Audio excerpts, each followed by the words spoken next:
Bismillahirrahmanirrahim. Assalamualaikum warahmatullahi wabarakatuh.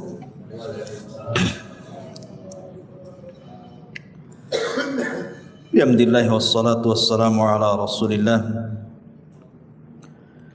wa ala alihi wa sahbihi wa mawalah wa la hawla wa la quwwata illa billahi wa ba'd. Alhamdulillah, di malam hari ini kembali kita bisa duduk untuk bertalabul ilmi di Masjid Al-Fajri. Kita akan membahas tentang pengaruh sebuah dosa. Dan ada 6 dosa yang kalau dilakukan oleh manusia, Allah segerakan azabnya di dunia sebelum akhirat. Ma'asyiral muslimin yang dimuliakan Allah Subhanahu wa taala. Nabi sallallahu alaihi wasallam bersabda kepada Abi Dzar Al-Ghifari radhiyallahu anhu, "La tanzur ila sigharil khati'ah, walakin unzur ila man asaitahu." Jangan melihat kepada kecilnya sebuah dosa, tetapi lihatlah kepada siapa Anda melakukan dosa.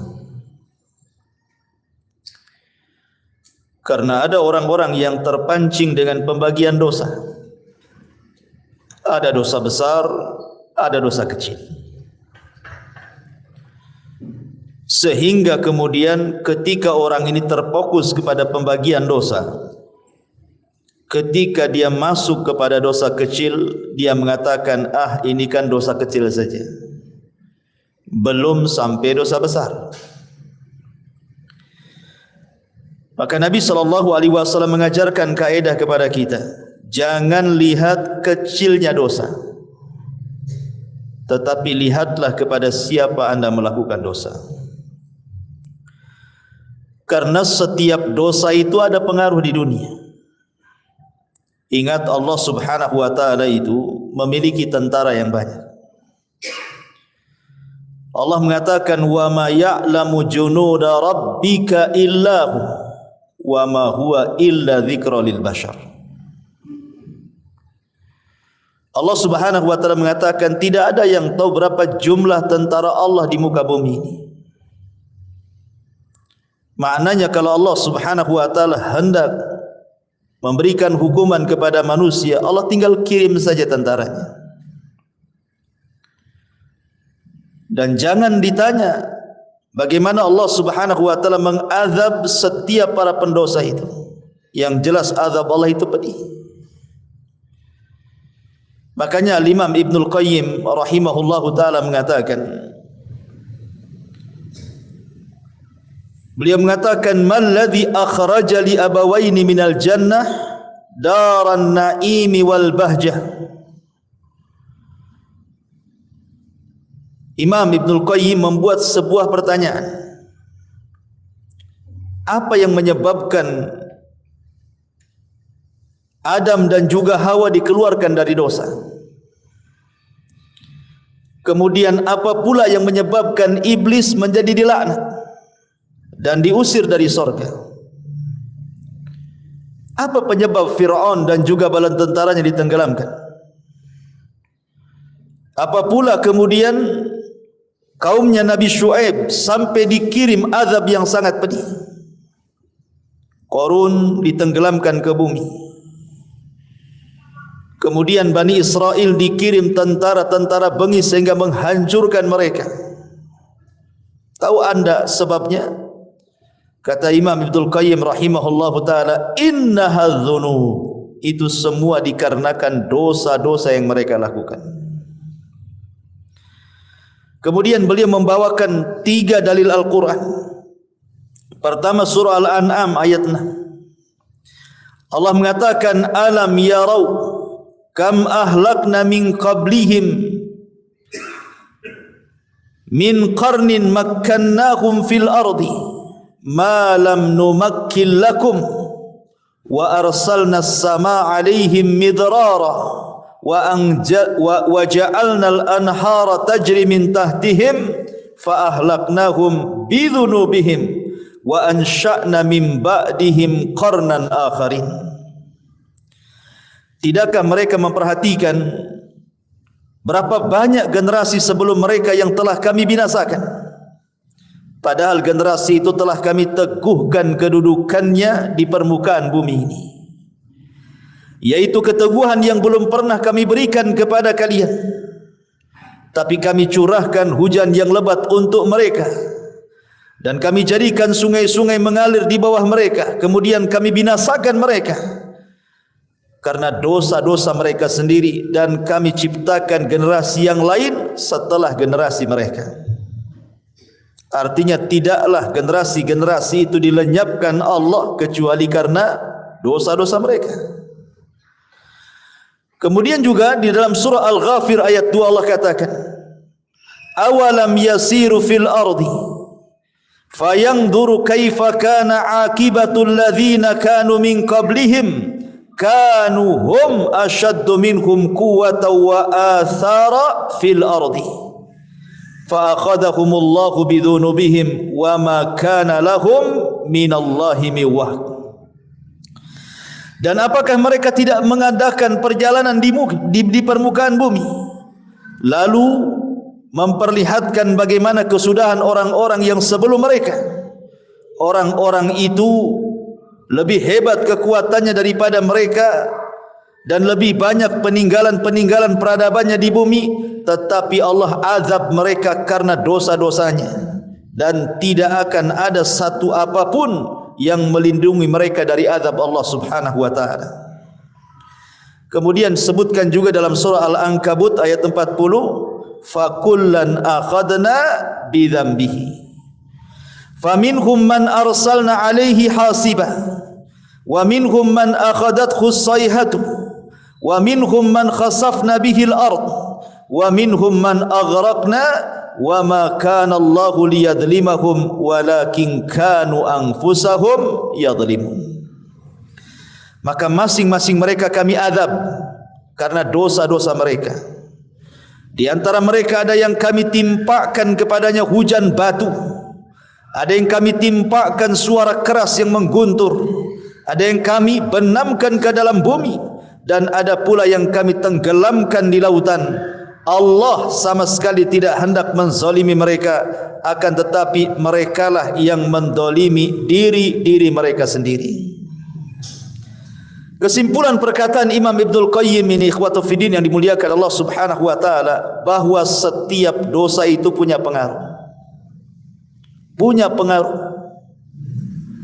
Kita lihat di masyarakat, ikhwan, karena pelajaran yang paling berharga itu adalah dengan melihat orang sekitar. Itu pelajaran yang berharga. Tidak perlu sekolah. Lihat saja orang sekitar kita, itu madrasah terbesar bagi kehidupan kita. Lihat orang-orang yang setiap hari murung saja. Kenapa dia bisa murung? Lihat orang-orang yang dulunya dihormati, tiba-tiba jatuh kemudian dicela manusia. Kenapa bisa dicela? Lihat orang-orang yang dulunya kekar binaraga, tiba-tiba jatuh stroke. Kenapa dia bisa stroke? Lihat orang-orang yang dulunya anak-anaknya lucu-lucu, setelah besar durhaka pula kepada orang tua. Kenapa dia bisa durhaka? Lihat orang-orang yang dulunya kaya raya, tiba-tiba kemudian bankrupt, meminta-minta. Kenapa bisa meminta-minta? Lihat orang-orang yang terbaring, hidupnya hanya menangis, sedih, ditinggalkan manusia. Kenapa mereka sampai seperti itu? Tidak lain dan bukan, ma'asyiral muslimin yang dimuliakan Allah Azza wa Jalla, itu kan disebabkan dosa. Ada orang-orang yang tidak diberikan taufik oleh Allah, susah ibadah, susah belajar, selalu bertengkar dengan manusia, tidak baik hubungan dengan keluarganya, dan begitu seterusnya. Kita saksikan di masyarakat macam-macam orang, atau mungkin kita rasakan. Tidak lain dan bukan, ma'asyiral muslimin, itu macam-macam Allah Subhanahu wa taala hendak menguji manusia karena dosa kita yang kita lakukan masalahnya. Dan ma'asyiral muslimin yang dimuliakan Allah Azza wa Jalla, setiap dosa itu al-jaza min jinsil amal. Sebuah balasan itu pasti disesuaikan dengan amalannya. Balasan Allah itu pasti disesuaikan dengan dosanya. Perhatikan sabda Nabi sallallahu alaihi wasallam. Ketika Nabi sallallahu alaihi wasallam mengumpulkan muhajirin, kemudian Nabi sallallahu alaihi wasallam mengatakan, "Sun idza tulitum bihinna wa a'udzu billahi an tudrikuhun." 5 perkara kata Rasul, jangan sampai menimpa kalian. Kalau sampai menimpa kalian, aku berlindung kepada Allah, jangan sampai menimpa kalian. Yang pertama kata Rasul, lam tadhharil fahisyah fi qaumin qat hatta yu'linu biha illa fasha fihi mutta'un wal auja allati lam takun madat fi aslafihimul ladzina madaw. Tidaklah sebuah fahisyah, perzinahan, homoseksual, LGBT dan yang semacamnya menyebar, dan itu sudah terang-terangan, sudah tidak sembunyi-sembunyi lagi, kecuali akan disebar kepada mereka penyakit taun dan penyakit-penyakit yang belum pernah terjadi di zaman Nabi. Kemudian yang kedua, lam yanqusul mikyala wal mizana illa ukhidhu bisinin wasyiddatil maunati wa jawri sultani alaihim. Tidaklah mereka curang dalam dagang, mulai mengurang-urang takaran, mengurang-urang timbangan, mengurang-urang meteran, kecuali mereka akan dikirim paceklik yang berkepanjangan.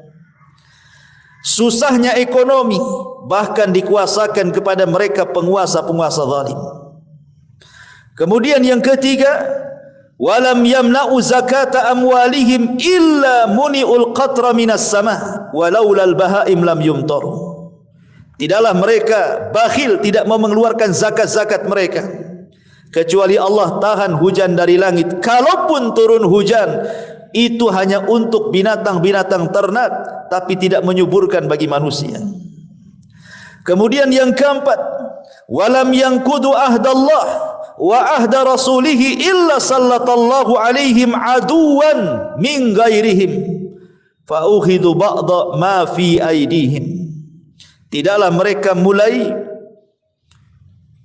membatalkan perjanjian dengan Allah dan dengan Rasulnya, artinya tidak taat dengan perintah Allah dan Rasulnya, kecuali akan dikuasakan kepada mereka musuh dari luar, kemudian mengambil sebagian harta kalian. Dan yang terakhir, wa man lam tahkum a'immatuhum bi kitabillah wa yatakhayyaruna mimma anzalallah illa ja'alallahu ba'sahum bainahum. Dan tidaklah para pemimpin-pemimpin kaum muslimin menegakkan kitab Allah dan mereka memilih di luar daripada apa yang diturunkan Allah, kecuali Allah akan retakkan mereka, Allah akan buat mereka berselisih. Inilah 5 dosa yang kata Imam Ibnul Qayyim rahimahullahu ta'ala, perhatikan, al-jaza min jinsil amal. Balasan itu disesuaikan dengan dosa yang diamalkannya.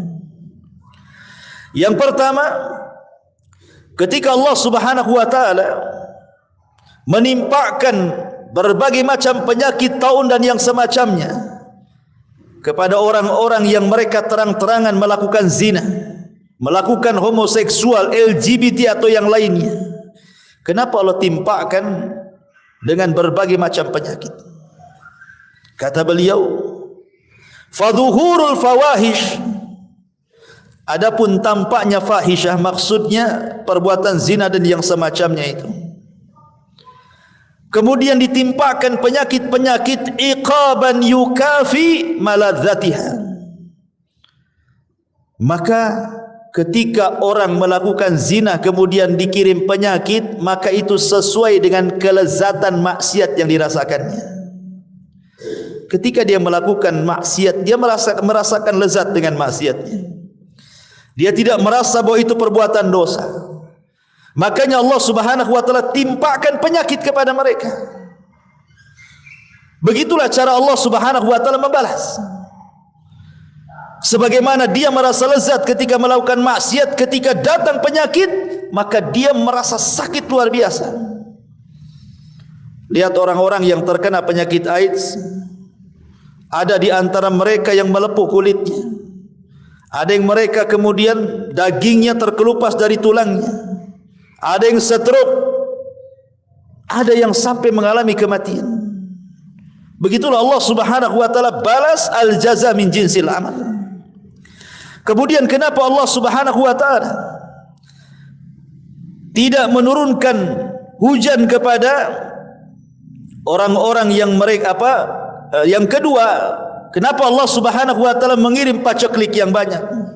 Kemudian susah ekonomi, kemudian dikuasakan pemimpin yang zalim kepada mereka orang-orang yang curang dalam berdagang. Kata Imam Ibnul Qayyim rahimahullahu taala, wa zulmun nasi li ba'dihim al-ba'dha fi arzakihim bil ghishi wal khida fil mizani tuqabiluhu uqubata habsir rizqi bil jafafi wal majaati wa zulmi sultani ra'iyatihi. Kata beliau, karena orang yang mengurang-urang takaran, mengurang-urang timbangan meteran atau curang dalam berdagang, hakikatnya dia sedang melakukan kezaliman. Dia sedang melakukan kezaliman kepada orang lain. Bisa saja orang-orang yang Anda curang itu dia anak yatim, atau mungkin orang miskin, atau orang susah. Berarti hakikatnya Anda memakan harta anak yatim, memakan harta orang-orang miskin dan begitu seterusnya.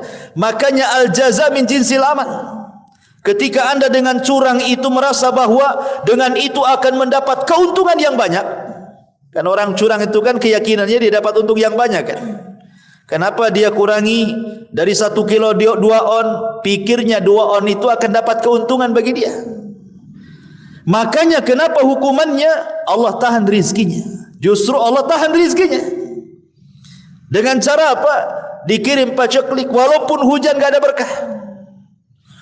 Kemudian dikirim kepada mereka susah ekonomi. Tujuannya ingin mendapatkan ekonomi, Allah persusah pula ekonominya. Kemudian dikirim para penguasa yang zalim, akhirnya membuat aturan-aturan menyusahkan masyarakat. Lihat bagaimana al-jaza min jinsil amal, kata Imam Ibnul Qayyim rahimahullahu taala.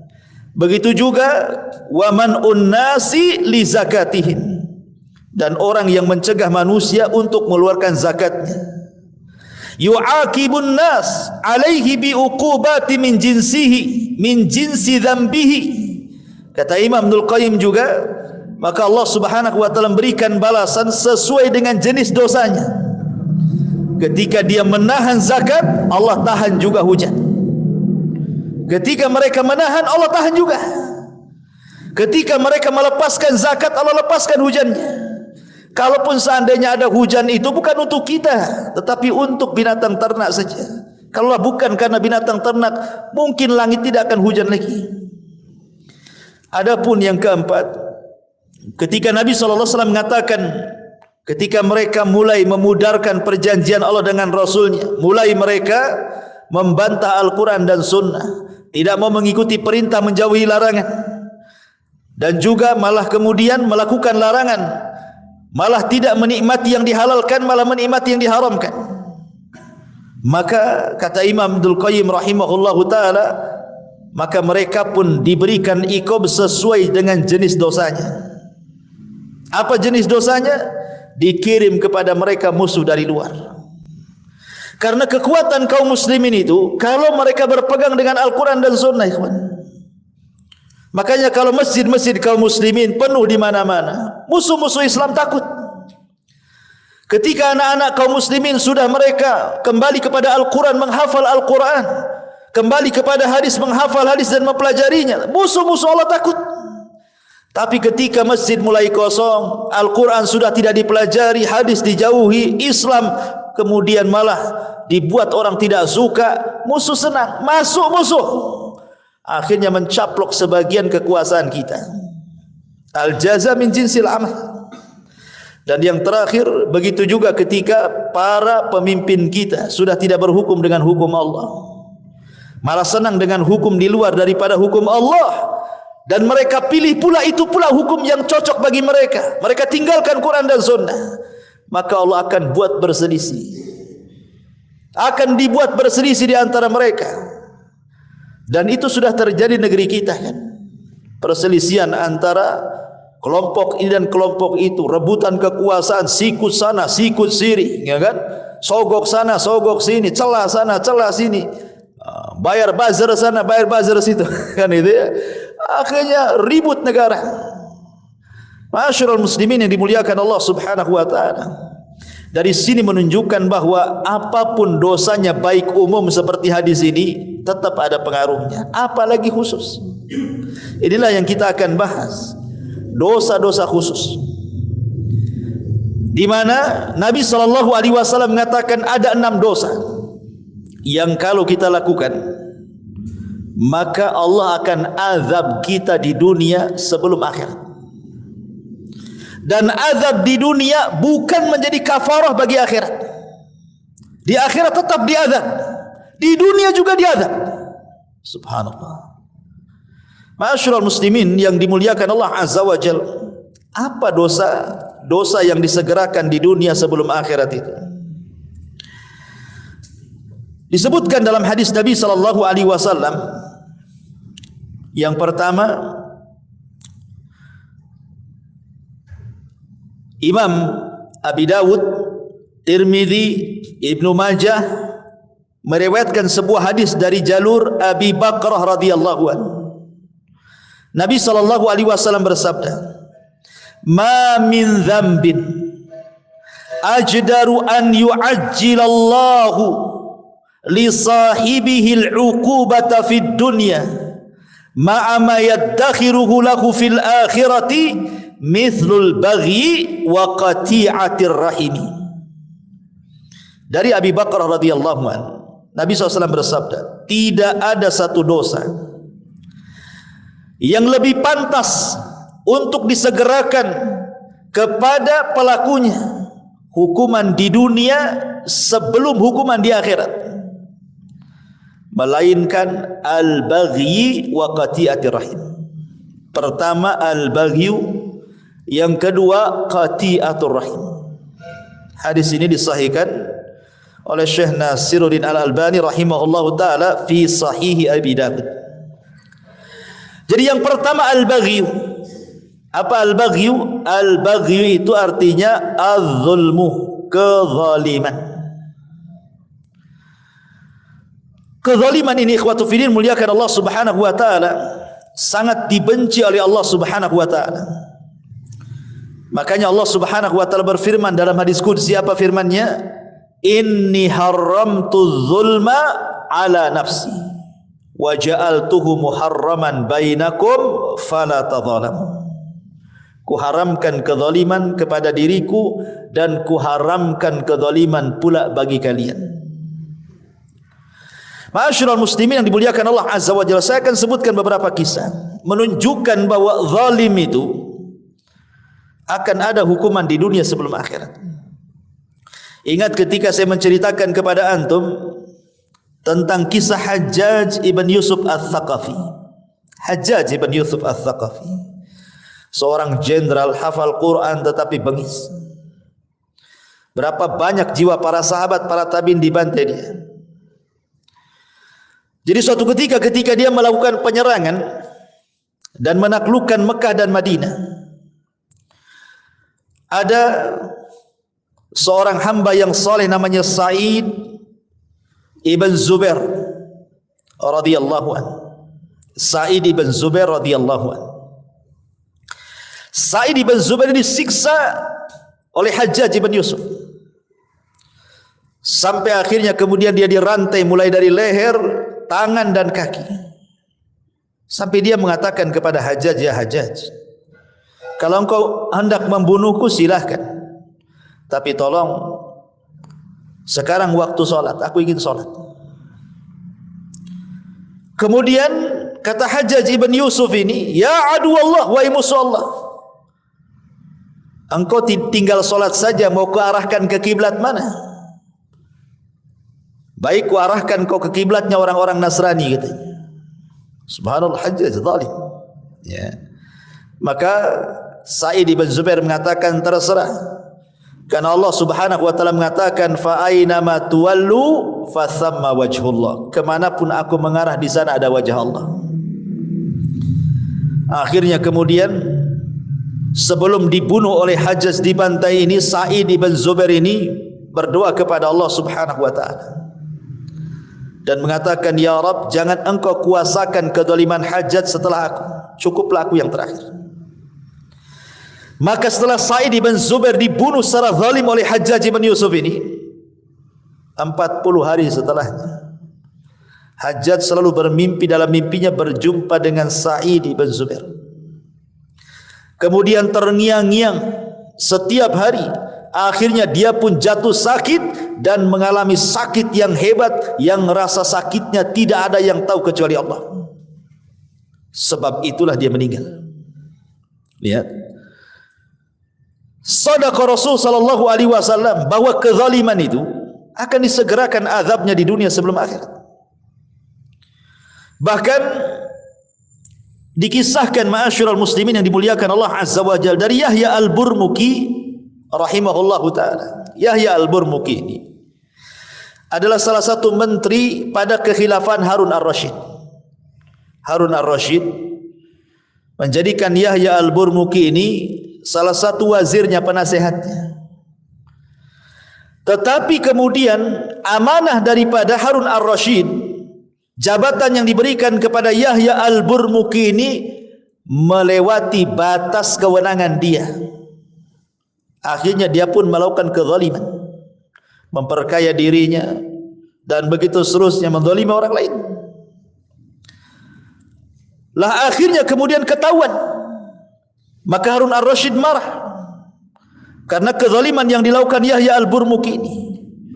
Akhirnya sama Harun Ar-Rasyid dimiskinkan dia, ditangkap ia dan Fadl anaknya, dimasukkan ke dalam penjara.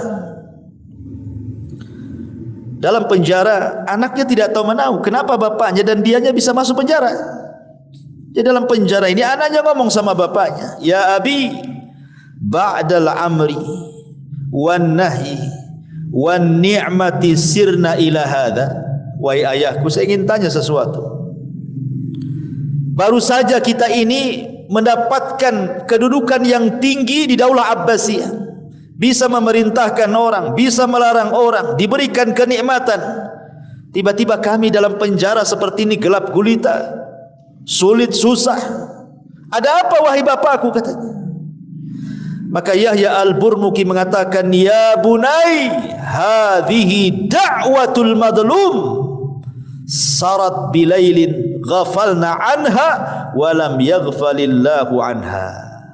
Wahai anakku, boleh jadi ini doa orang yang pernah kita zalimi, di mana doa itu melesat di malam hari. Kita lupa dengan doa-doa itu, tapi Allah tidak lupa. Kita lalai dengan doa orang-orang yang kita zalimi, tapi Allah tidak lalai. Wala tahsabannallaha ghafilan amma ya'malu zalimun. Jangan sangka Allah lalai terhadap orang-orang yang melakukan kezaliman. Allah tidak lalai. Makanya kenapa kemudian Nabi SAW sampai mengatakan bahwa doa orang yang dizalimi itu melesat sampai ke mana? Sampai ke awan. Kemudian Allah mengatakan, wa bi'izzati la ansurannahu walau ba'dahi. Maka Allah berfirman dari atas sana, demi kemuliaanku, kata Allah, aku akan tolong orang yang dizalimi ini sampai batas waktunya. Sampai-sampai Imam Abdul Qayyim mengatakan, walaupun yang dizalimi itu orang kafir sekalipun, Allah akan tolong dia. Bukan karena Allah menolong kekafirannya, tidak, tapi Allah melihat dia di posisi orang yang dizalimi. Karena Allah tidak suka dengan kezaliman dan Allah suka keadilan. Makanya siapapun yang akan dizalimi, kemudian orang yang dizalimi berdoa kepada Allah Subhanahu wa taala, maka Allah akan ijabah, dan itu sebagai iqab bagi dia di dunia sebelum akhirat. Kecuali kalau dia bertobat kepada Allah Subhanahu wa taala sebelum kematiannya. Ma'asyiral muslimin yang dimuliakan Allah Subhanahu wa taala, makanya kenapa zalim itu sebuah kegelapan pada hari kiamat. Az-zulmu dzulumatun yaumal qiyamah. Kezaliman itu kegelapan pada hari kiamat. Ini yang pertama. Yang kedua, qati'atur rahim. Yang akan disegerakan hukumannya di dunia sebelum akhirat adalah orang yang memutuskan silaturahim. Dan yang paling besar dari memutuskan silaturahim adalah uququl walidain. Ketika seorang anak durhaka kepada orang tua, maka hukumannya akan disegerakan di dunia sebelum akhirat. Seorang syekh bercerita, syekh ini biasa berdakwah di penjara. Jadi suatu ketika syekh ini, ya sebagaimana rutinitas jadwal dia harus mengisi di penjara. Dia datang ke penjara. Rupanya di depan penjara itu adalah seorang ibu yang menangis. Menangis tidak henti-hentinya. Ditanya oleh syekh ini, "Ya ummah, wahai ibu, kenapa anda menangis?" Kemudian ibu ini mengatakan, "Sesungguhnya anakku di dalam sana," katanya. "Anakku di dalam sana." Akhirnya kemudian syekh ini membujuk ibu ini supaya tenang. Kemudian ibu ini mengatakan, menitipkan uang 300 real. "Ya syekh, sampaikanlah uang ini kepada anakku dalam sana." Kemudian syekh ini bertanya, "Bagaimana bisa anakku di penjara?" Kemudian ibunya mengatakan, "Uquq ya syekh, uququl walidain ya syekh." Durhaka kepada orang tua wahai syekh, durhaka kepada orang tua. Kata syekh ini, "Bagaimana bisa? Coba ceritakan." Maka ibu ini bercerita begini. Jadi suatu hari ayahnya memerintahkan sesuatu dengan nada tinggi. Tidak terimalah dia anaknya ini. Akhirnya adu mulut antara bapa dan anak ini. Entah kenapa anak ini kemudian menempeleng bapaknya sampai pingsan. Bapaknya ditempeleng sampai pingsan. Ya. Akhirnya kemudian ketika dia sadar, dia tidak terima, dilaporkan ke polis, ditangkap, masuk penjara dia. Kata syekh, la haula wala quwata illa billah. Akhirnya diambil uang itu. Baik, akan saya sampaikan uang ini setelah saya izin ke sipir dulu. Karena tidak boleh masukkan sembarang barang ke dalam penjara. Setelah dapat izin, masuk dia. Lah kebetulan syekh ini mulai tadinya hendak menyampaikan materi lain, tapi karena berjumpa dengan ibu itu, akhirnya ketika dia ceramah, materinya fokus kepada bahaya uququl walidain. Syekh ini tidak tahu yang mana satu anak itu. Yang diceritakan ibu itu dari sekian narapidana dalam penjara itu, mana satu tidak tahu, tidak pernah kenal siapa namanya, bagaimana rupanya, tidak tahu. Akhirnya syekh ini menceritakan tentang bahaya uququl walidain dengan mengatakan, fala taqul lahuma uffi wala tanharhuma. Mengatakan saja tidak boleh, apalagi kemudian membentaknya, apalagi sampai memukulnya. Kemudian diceritakan tentang bahaya ancaman-ancaman di dunia, di neraka ini. Tiba-tiba di balik tiang itu, rupanya anak itu ada di balik tiang. Entah kenapa anak ini seperti orang mabuk, entah ngantuk, entah mabuk, entah apa gitu, mendengarkan kajian. Tiba-tiba oleng, kepalanya membentur tiang itu, kemudian pingsan. Al-jaza min jinsil amal. Sebagaimana dia menampar bapaknya pingsan, dia kejeduk tiang, dia pingsan juga. Allah kasih cash di dunia. Setelah kemudian syekh ini melihat ada apa itu, siapa yang pingsan itu, ditanya-tanya, rupanya anak daripada ibu tadi. La haula wala quwata illa billah.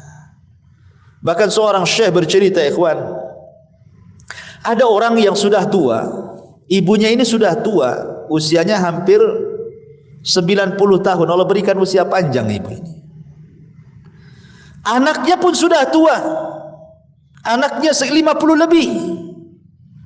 Mungkin ibu ini menikah muda, jadi hampir 90 tahun usianya. Anaknya pula ya 50 tahun lebih lah, laki-laki. Sama-sama sudah tua kan itu bahasanya ya. Ibunya tua sekali, anaknya pun sudah tua di atas 50. Tetapi kemudian ibu dan anak ini selalu bercanggah, berselisih, sampai tidak ada salam, tidak ada kalam, tidak mau berjumpa, musuhan. Anaknya benci sama ibunya. Akhirnya kemudian ibu ini, namanya orang tua, ikhwata fiddin, sejahat apapun anak, namanya orang tua itu pasti ada waktu redanya, pasti akan kembali sayangnya. Bagaimanapun itu kan darah daging dia. Jadi ibu ini datang kepada seorang syekh dan mengatakan, ya syekh, bisa enggak kau damaikan aku dengan anakku, katanya. Bisa enggak kau damaikan aku dengan dia? Harusnya kan anak yang berdamai dengan orang tuanya kan. Ini terbalik pula. Ibunya datang kepada syekh, ya syekh, tolong damaikan aku dengan anakku, katanya. Kata syekh, baik, karena ini sebuah pekerjaan yang bagus, dipuji oleh Allah Subhanahu wa taala. La khaira fi katsir min najwahum illa man amara bi shadaqatin aw ma'rufin aw islahin bainan nas. Tidaklah kebanyakan ucapan manusia di atas kebaikan kecuali orang memerintahkan kepada kebaikan, memerintahkan sedekah dan mengislah di antara orang yang bertikai. Kata syekh, baik, kita datangi anakmu. Dibawalah orang tua ini oleh syekh ini ke rumah anaknya. Kemudian diketuk pintunya. Ketika anak ini melihat ibunya langsung emosi, tidak terima. Kemudian syekh berusaha untuk menenangkan anak itu. Kemudian syekh masuk ke dalam rumah, ibunya menunggu di luar, diceramai sama syekh itu, jangan, kamu jangan seperti itu ibumu, mintalah kau maaf kepada dia. Tapi kemudian dia mengeluarkan kata-kata yang sampai keluar kata-kata itu didengar ibunya. Ibunya sakit hati. Ya. Dia tujuannya baik, mau berdamai, tiba-tiba malah dicela, dicaci, dimaki, sakit hatinya, dirobek hatinya. Akhirnya kekeh anak itu tidak mau minta maaf sama orang tuanya. Maka sebelum pulang, entah kenapa ibunya terlontar kalimat, ya Rabb, kama akhraqani, sebagaimana dia telah membakar hatiku, menjadi panas hatiku, menjadi hancur hatiku, katanya, maka bakarlah hatinya, katanya. Kemudian kata ibunya, ya syekh, pulang kita, katanya. Pulang.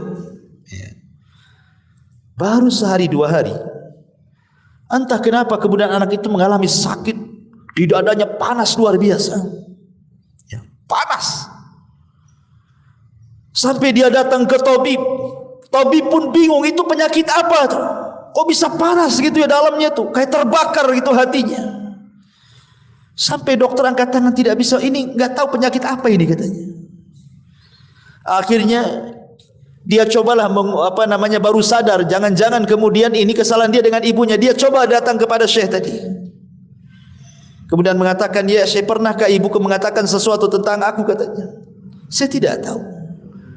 Kalau begitu kau minta maaflah sama orang tua. Ma'asyiral muslimin yang dimuliakan Allah Azza wa Jalla, dari dua kisah ini saja kita mengetahui bahwa al-jaza min jinsil amal. Jadi ada balasan-balasan orang-orang yang mutus silaturahim, durhaka kepada orang tua itu, Allah akan balas di dunia sebelum akhirat. Lihat ceritanya Jurez. Jurez ini durhaka kepada orang tua itu hanya gara-gara dipanggil tak mau datang. Bukan lagi tidur, bukan lagi kerja, tidak, lagi sholat. Jurez kan lagi sholat. Masalahnya kan dia sholat sunnah. Harusnya dia batalkan, karena panggilan ibu wajib, sholat sunnah itu sunnah saja kan. Secara hukum ilmunya adalah batalkan sholat sunnah, ikut panggilan orang tua, itu yang benar. Tapi Jurez orang jahil tapi ahli ibadah. Dia berpikir bahwa hak Allah didahulukan dibandingkan hak orang tua, diteruskan pula sholatnya. Ketika ibunya memanggil sekali, tidak kunjung juga datang.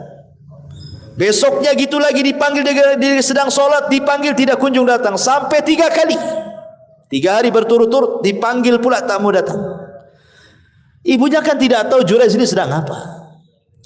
Akhirnya ibunya berdoa kepada Allah, ya Rabb, kalau Jurez seperti ini kepada aku, katanya, dia fokuskan ibadah yang tidak mempedulikan ibunya sendiri, jangan kau wafatkan ya Rabb si Jurez sampai kau kirimkan pelacur untuk memfitnah dia, katanya. Subhanallah. Ketika doa ibu ini merasa dizalimi kan itu. berdoa. Akhirnya betul. Tiba-tiba kemudian ada orang yang tidak suka dengan Jurayz. Dia sewa pelacur. Kemudian dikatakan, kau goda Jurayz itu sampai berzina. Akhirnya dia pun menggoda, tapi Jurayz tidak juga tergoda. Akhirnya kemudian disiasati. Di situ ada penggembala kambing, berzinalah wanita itu dengan penggembala kambing, akhirnya hamil. Kemudian dituduhkanlah anak ini anak Jurayz. Setelah lahir, kemudian dikatakan ini anaknya Jurayz katanya. Maka Bani Israel marah.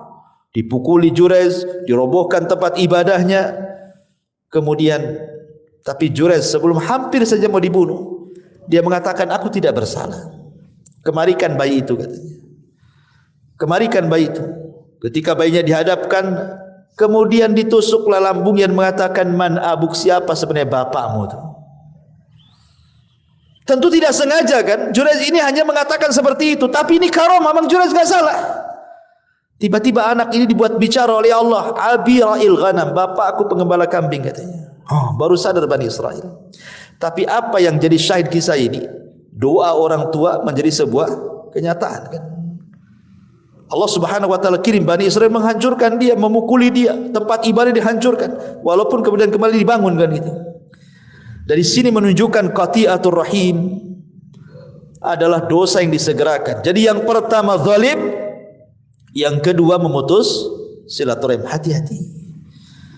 Kalau anda seorang mudir di perusahaan, jangan pernah zalim kepada bawahan.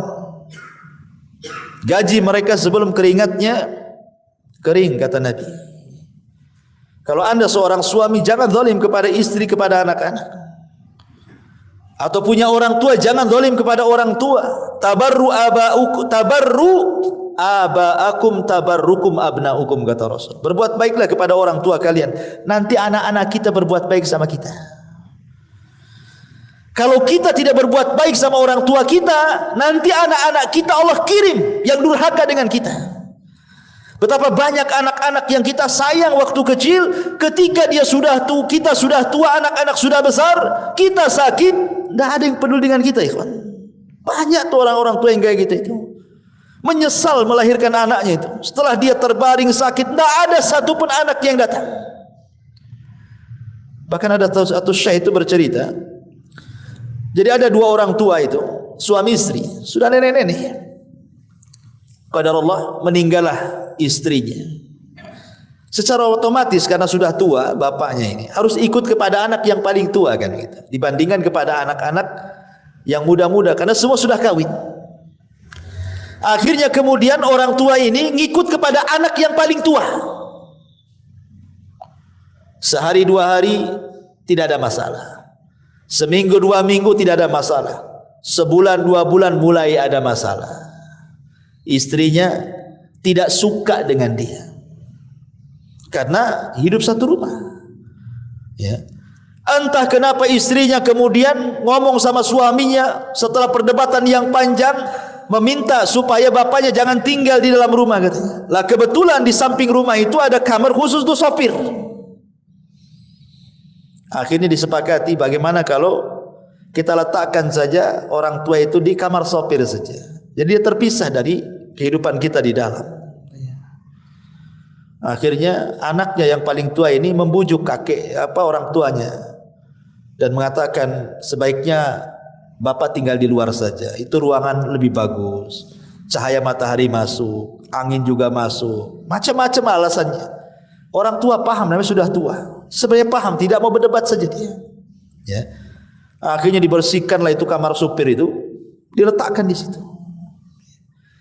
Satu hari dua hari masih ditengok, dua tiga hari masih ditengok, sebulan dua bulan sudah mulai dicueki. Ya kadang ditengok, kadang tidak. Memberi makan pun pada awalnya dengan piring. Ya dikasih piring, kemudian dikasih gelas gitu ya. Baik-baik dikirim tuh. Tapi lama-lama bosan. Terkadang pakai kresek, terkadang pakai piring, sudah tidak menghargai lagi. Ya. Sampai pada waktunya setelah berbulan-bulan, beberapa bulan, tidak sampai 1 tahun dia di rumah, di kamar supir itu, akhirnya sakit parah karena tidak pernah dibersihkan dengan bau busuk yang luar biasa di situ. Meninggallah kemudian ayahnya. Meninggal. Uququl walidain. Saya bayangkan. Lah ketika di hari ayahnya meninggal nih, akhirnya kemudian cucunya, anak daripada anak tertuanya ini, kemudian ikutlah membersihkan kamar itu karena mau ditempati supir lagi, dibersihkan. Ketika masuk, bau busuk yang luar biasa di dalam itu, sampah berserakan, enggak pernah disapu gitu. Lah anaknya ini kan punya anak, artinya cucu daripada si kakeknya yang meninggal tuh, masih kecil, ya sekitar 8 atau 7 tahunan. Masuklah ke kolong ranjang itu, tempat kakeknya tidur itu. Rupanya di situ ada piring dan gelas. Kemudian diambillah piring dan gelas itu, tiba-tiba dipeluknya. Kemudian ayahnya mengatakan, nak lempar nak, itu piring kakekmu itu, dia sudah meninggal, sudah tidak ada gunanya, kotor nak katanya. Tapi anak ini tidak mau melepaskan. Entah kenapa, mungkin Allah buat dia bicara dan mengatakan, tidak, aku ingin jadikan gelas dan piring ini untuk menyuapi engkau wahai ayahku jika engkau sakit, tidak sebagaimana kakek yang kau tidak pernah suapi dia, katanya. Subhanallah. Diingatkan sama anaknya yang umur 7 tahun. Bagaimana dia bisa ngomong begitu kalau Allah tidak bicara? Coba, Allah yang buat bicara anak itu ngomong begitu. Kadang anak-anak segitu kan polos ngomongnya. Dari situ dia menyesal, dipeluknya kasurnya, menyesal saat jadi-jadinya. Apa menunggu orang tua kita meninggal baru kita menyesal berbuat baik, ikhwan? Ya, ma'asyiral muslimin yang dimuliakan Allah Azza wa Jalla, ini yang kedua. Yang ketiga, kata Nabi sallallahu alaihi wasallam, adalah al-khiyanatu wal kadhib. Dan yang keempat, yang ketiga dan keempat, yang ketiga al-khiyanat dan yang keempat al-kadhib. Dan itu berdasarkan hadis yang dikeluarkan al-Imam At-Tabrani. Ma min dzambin ajdar an yu'ajjilallahu ta'ala li sahibihi al-'uqubah fid dunya ma'a ma yaddakhiruhu lahu fil akhirah min qati'atir rahimi wal khiyanati wal kadhibi. Tidak ada dosa yang lebih patut untuk dipercepat siksaannya oleh Allah terhadap pelakunya di dunia sebelum di akhirat, kecuali orang-orang yang memutus silaturahim, berkhianat dan berdusta. Berkhianat dan berdusta. Ma'asyiral muslimin yang dimuliakan Allah Subhanahu wa taala, bicara tentang khianat. Khianat ini gambarannya umum, ikhwan. Berkhianat itu kan umum.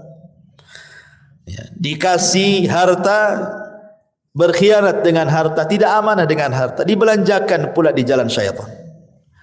Diberikan jabatan, tidak amanah dengan jabatannya, berbuat zalim kepada bawahan, berbuat zalim kepada rakyat, dan begitu seterusnya. Berkhianat. Ya. Makanya kenapa Nabi SAW menjadikan khianat itu adalah tanda-tanda dekatnya kiamat. Kata Nabi SAW, la taqumus sa'ah hatta yadhhar al-fushu wat-tafakhushu wa qati'atur rahimi wa su'ul mujawarati wa hatta yu'tamanul kha'in wa yukhawwanul amin. Tidak akan terjadi hari kiamat sehingga muncul perkataan keji, kebiasaan berkata keji, memutuskan kerabat, keburukan bertetangga, dan sehingga orang-orang khianat diberikan amanah, sedangkan orang-orang yang amanah dianggap berkhianat. Dan inilah harinya yang disabdakan Rasul itu. Di hari ini orang yang jujur itu langka, ikhwan. Susah cari orang jujur itu.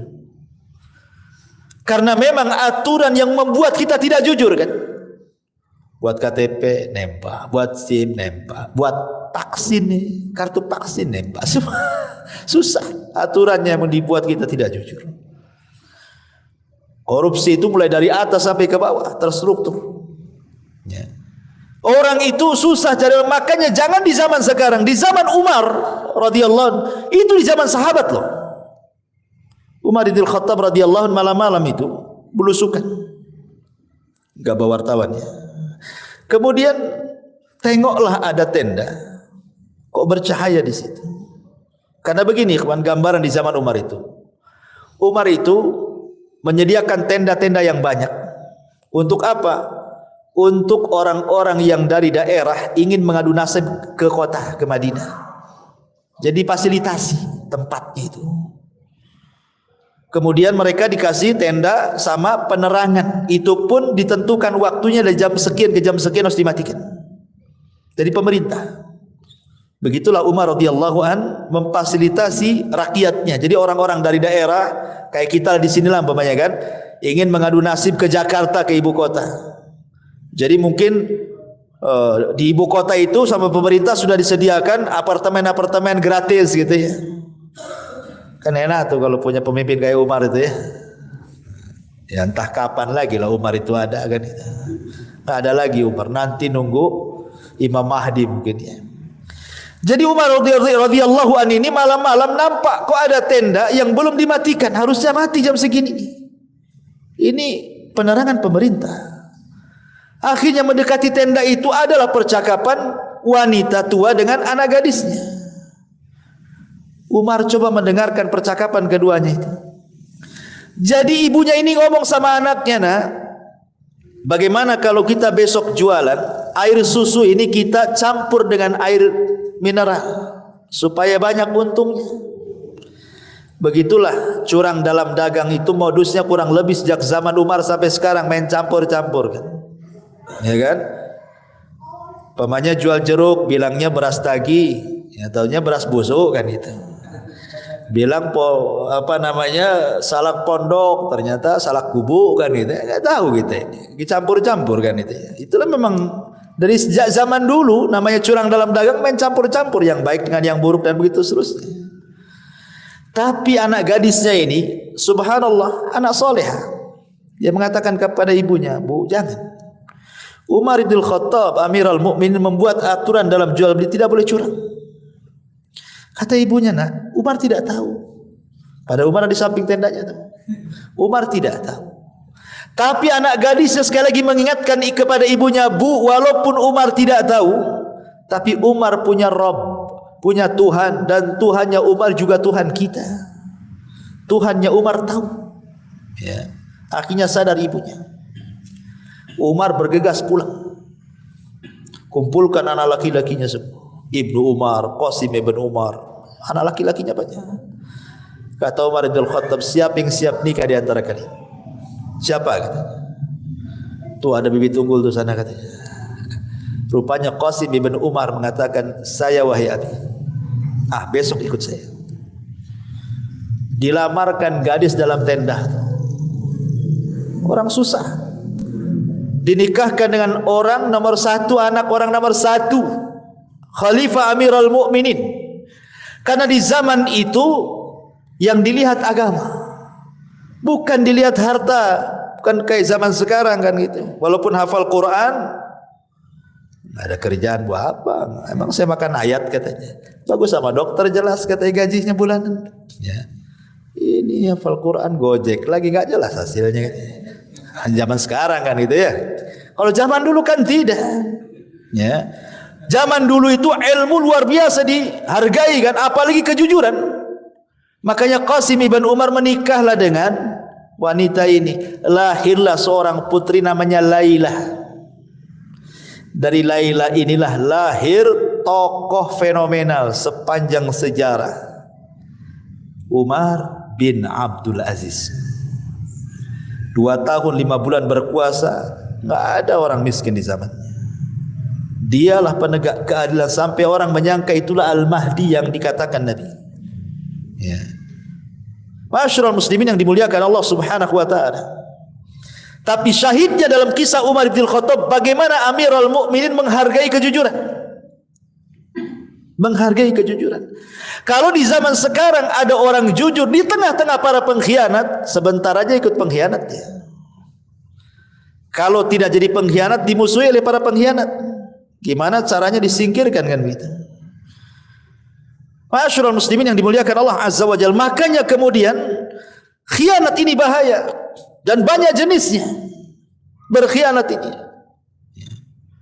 Makanya kenapa Nabi SAW sampai mengatakan para pengkhianat ini akan disegerakan hukumannya di dunia sebelum akhirat. Karena bahaya para pengkhianat, bisa menghancurkan negara. Ingat runtuhnya Baghdad di tangan Tatar, orang-orang Mongol. Sampai akhirnya dibantai, mulai dari anak kecil, wanita, dewasa, habis dibantai. Satu kota Baghdad sama orang-orang Tatar itu. Siapa yang berkhianat? Orang Syiah. Orang Syiah membocorkan rahasia, berkhianat dengan orang-orang Tatar. Akhirnya menghancurkan Baghdad. Khianat ini bisa menghancurkan negara, ya. Ulama dibantai, kitab-kitab dibakar itu. Pengkhianatan orang Syiah itu. Ibnu Qumi, ya. Masyaallah muslimin yang dimuliakan Allah Subhanahu wa taala. Kemudian dan gambaran orang khianat ini macam-macam, mulai dari negara sampai ke masalah rumah tangga. Ya, menceritakan seorang suami menceritakan tentang keburukan istrinya, atau istri menceritakan keburukan suaminya. Ini kan berkhianat namanya. Ya, kan ada tuh yang seperti itu, ya. Kemudian juga yang keempat, yang disegerakan hukumannya adalah al-kadzib, dusta. Dan dusta ini disebutkan dalam hadis Nabi sallallahu alaihi wasallam, yahdi ilal fujur, mengarah kepada fujur, keburukan. Wal fujuru yahdi ilan nar, dan keburukan itu mengarah ke neraka. Dan ingat, biasanya orang yang suka berdusta itu tidak akan tenang hidupnya. Tidak akan tenang. Lihat orang-orang yang punya hutang tak bayar, setiap ditagih ngeles, enggak akan tenang hidupnya. Makanya orang-orang yang punya hutang itu, kata Nabi, malam jadi kepikiran, hilang pula menghilang. Kalau malam jadi kepikiran, siang menghilang. Umumnya orang punya hutang itu gitu. Malamnya pusing, siangnya hilang. Karena takut dicari orang siangnya. Ya kan? Hilang dia, nanti datang malam, gak bisa tidur. Itulah sudah ukubah dia, itu sudah dirasakan dia tuh. Kenapa? Karena biasanya orang-orang seperti ini suka dusta. Suka dusta orang seperti ini. Masyaallah muslimin, dan gambaran dusta ini terlampau luas, ya. Macam-macam dusta ini kan. Ya, dusta kepada Allah, dusta kepada Rasul, dusta kepada manusia, dusta dalam dagang, dusta dalam pekerjaan, macam-macam dusta ini kan. Tapi yang jelas bahwa seorang muslim tidak mungkin berdusta. Ketika Rasul mengatakan, Rasul ditanya, Rasul, mungkinkah seorang muslim itu penakut? Mungkin. Karena orang jihad itu tidak semua berani. Mungkin seorang mukmin itu penakut. Mungkinkah seorang mukmin itu bakhil? Mungkin, kata Rasul. Karena kecintaan kepada harta akhirnya dia bakhil. Kemudian mungkinkah seorang muslim itu pendusta? Kata Rasul, tidak. Tidak ada seorang muslim itu pendusta. Seorang muslim boleh pengecut, seorang muslim boleh bakhil, tapi seorang muslim tidak mungkin berdusta, kata Nabi. Karena dusta itu bukan akhlak seorang muslim. Ya, makanya kenapa kemudian ini pun hukumannya disegerakan sebelum di akhirat. Hati-hati, jangan suka berdusta. Kemudian yang nomor 5 adalah mahabbatu isya'atil fahisyah, suka menyebarkan habar-habar buruk.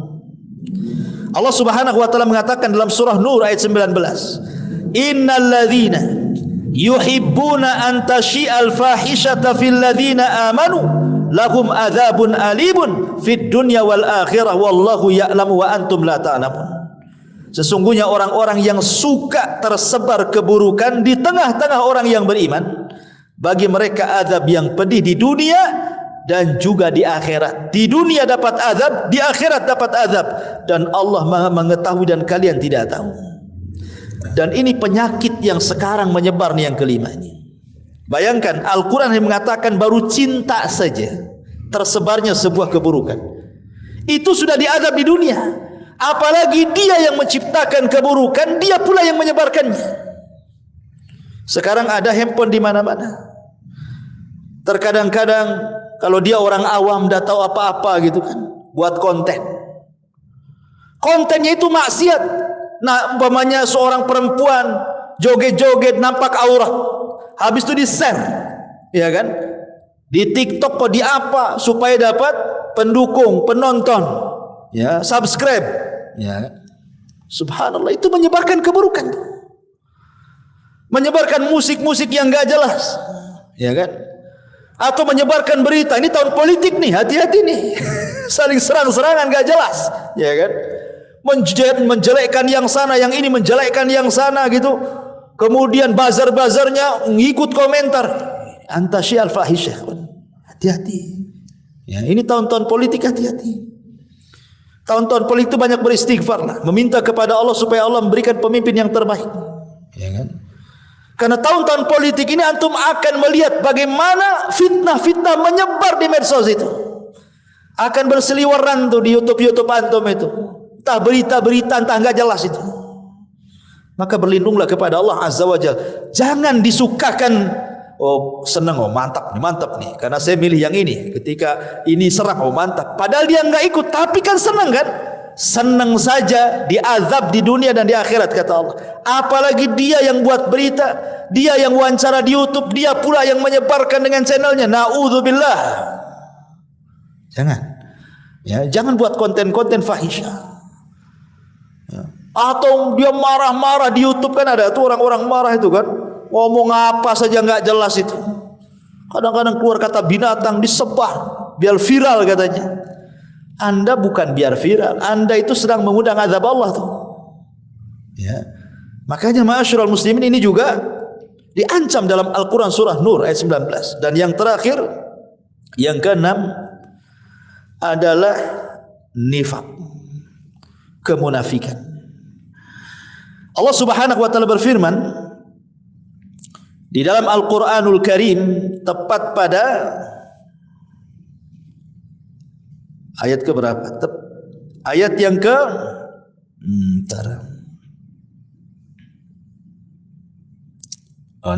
ya. Allah Subhanahu wa taala mengatakan ketika menyebutkan orang-orang munafik, yahlifuna billahi ma qalu. At-Taubah 74. Walaqad qalu kalimatal kufri wa kafaru ba'da islamihim wa hammu bima lam yanalu wa ma naqamu illa an aghnahumullahu wa rasuluhu min fadli fa in yatubu yaku khairan lahum wa in yatawallaw yu'adzibhumullahu adzaban aliman fid dunya wal akhirah. Orang-orang yang mereka bersumpah dengan nama Allah, apa yang mereka katakan, dan sungguh mereka telah mengatakan dengan kalimat kekufuran, dan mereka telah kufur setelah keislaman mereka. Maka di ujung ayat Allah mengatakan kalau mereka tobat itu lebih baik, tapi kalau tidak tobat bagi mereka azab di dunia dan di akhirat. Dan orang-orang munafik di zaman sekarang tersebar, ikhwan, masya Allah. Ada orang jahil mengomentari orang alim. Orang jahil bicara soal Islam, kan banyak di sekarang nih. Entah ngomong apa tuh, kayak dia tahu aja soal Islam tuh. Kemudian menyatut-nyatut dalil. Mungkin baca Quran saja belepotan tidak bisa kan, tapi seolah-olah dia peneliti hebat, komentator gitu ya, seolah-olah punya ilmu dalam agama. Kalau anda tidak punya ilmu agama, diamlah. Anda kan bukan bidangnya. Karena bagaimanapun Rasul mengatakan idza wusidal amru ila ghairi ahli fantadirisah. Apapun kalau sudah diserahkan kepada yang bukan ahlinya, itu tunggu aja kehancurannya tuh. Islam hancur itu bukan orang luar yang menghancurkan, tapi orang dalam yang munafik yang menghancurkan. Disebarnya Islam-Islam yang kita kenal liberal hari ini contohnya kan, menyamakan agama itu semua sama. Sampai kemudian juga akhirnya dibentur-benturkan Islam itu dengan perkara-perkara yang memang sebenarnya tidak ada berbenturan. Contoh umpamanya ketika datang Natal, kita kan disuruh menghormati orang-orang di luar daripada Islam selama mereka tidak menyerang kita, tidak memerangi kita. Antabarruhum wa tuqsitu ilaihim, kata Allah, untuk berbuat baik kepada mereka dan berbuat adil kepada mereka. Kita disuruh. Tapi kita punya kalimat lakum dinukum waliyadin. Bukan berarti ketika mereka buat acara kita ikut terlibat, ikut pakai atribut mereka, ikut mengucapkan selamat mereka. Coba bayangkan. Ternyata orang-orang di luar Islam pun sebenarnya kalaupun orang Islam tidak ngomong seperti itu pun mereka tidak sakit hati. Yang sakit hati itu gerombolan orang-orang sakit hati dalam Islam mana? Di Disalah-salahkan pula kita yang memfatwakan jelas-jelas ulama mengharamkan. Malah kita pula tidak dikatakan ini enggak nasionalis nih katanya. Mecah belah. Subhanallah ikhwan. Orang yang menjaga keyakinannya dibilang mecah belah. Harus dibedakan ikhwan. Masalah toleransi dengan antar umat beragama itu dalam Islam. Jangan diajarkan masalah ini. Islam paling lengkap. Jangan ajarkan kita soal toleransi. Quran dan Sunnah sudah mengajarkan sedemikian rupa. Ya. Nabi itu hidup di tengah-tengah orang Yahudi loh. Bukan hidup langsung ke Madinah jadi negara Islam, tidak. Pernah hidup bersama orang Yahudi, orang Nasrani, orang musyrik. Rasul lihat bagaimana mengajarkan kepada kita hidup di tengah-tengah antar umat beragama kan. Semua ada ilmunya, ya. Tetapi orang-orang ini wallahu a'lam, solat ke mereka tak solat kita tidak tahu. Hanya model handphone, kemudian di depan handphone nongkrong tak ngomong apa-apa. Itu kan gitu ya. Dia tidak sadar handphone ini sebenarnya cuman ada dua kegunaannya.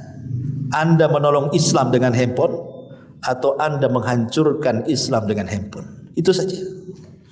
Ya. Anda beli medsos ini untuk apa? Untuk menghancurkan Islam atau untuk membangun Islam? Karena akan ditanya di hadapan Allah Subhanahu wa taala, ya. Ma'asyiral muslimin yang dimuliakan Allah Subhanahu wa taala. Inilah di antara 6 dosa yang disegerakan oleh Allah Subhanahu wa taala azabnya di dunia sebelum akhirat, ya. Adapun pengaruh-pengaruh dosa itu sudah banyak dijelaskan oleh para ulama seperti Al-Imam Ibnul Qayyim rahimahullahu taala menjelaskan tentang athar adzunub, bagaimana dosa itu punya pengaruh yang luar biasa baik kepada individu ataupun kepada masyarakat. Lihat dalam sebuah kisah yang pernah saya kisahkan, kisah di zaman Bani Israel kan. Kisah Israiliyat sebenarnya. Ya, sebagai penyedap saja. Riwayatnya juga masih diteliti. Tapi ini masyhur, diletakkan di kitab-kitab tafsir. Jadi ketika Nabi Musa ini sedang mengalami paceklik hebat, tidak turun hujan. Akhirnya kemudian mengajak Bani Israel ke tengah lapangan. Musa itu kalimullah ikhwan, Nabi yang biasa berdialog dengan Allah.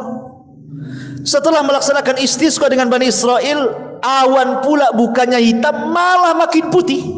Enggak dikabulkan kan itu ya. Harusnya minta hujan tuh awan hitam, turun hujan.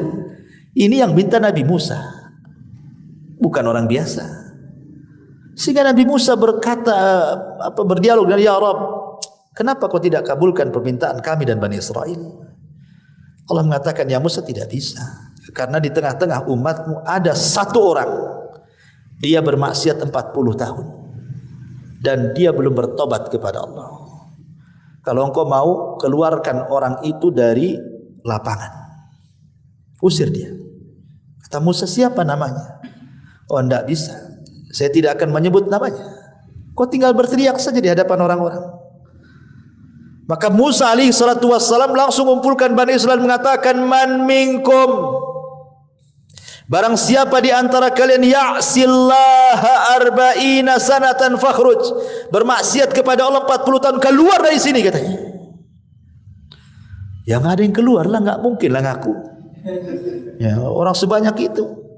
Rupanya ada pula lah yang mungkin merasa dirinya, karena dia juga 40 tahun belum pernah bertobat. Karena malu dia, kemudian serbannya ditutup di kepalanya, dia menunduk dia. Kemudian dia mengatakan dalam hatinya, ya Rabb, apakah setelah 40 tahun kau tutup aibku, sekarang kau mau bongkar aibku? Tubtu ilaika ya Rabb, aku bertobat kepadamu hari ini ya Rabb. Ketika dia mengatakan aku bertobat, gelap langit, tiba-tiba hujan. Nabi Musa heran, ya Rabb, bukankah kau katakan tadi kau akan turunkan hujan bila orang itu keluar? Orang itu belum keluar, kenapa sudah kau turunkan hujan? Ya. Maka Allah mengatakan, ya Musa, orang itu sudah bertobat. Ya Rabb, kata Musa, siapa orang itu? Saya ingin tahu. Maka Allah mengatakan, ya Musa, ketika dia bermaksiat 40 tahun lah ku tutup aibnya.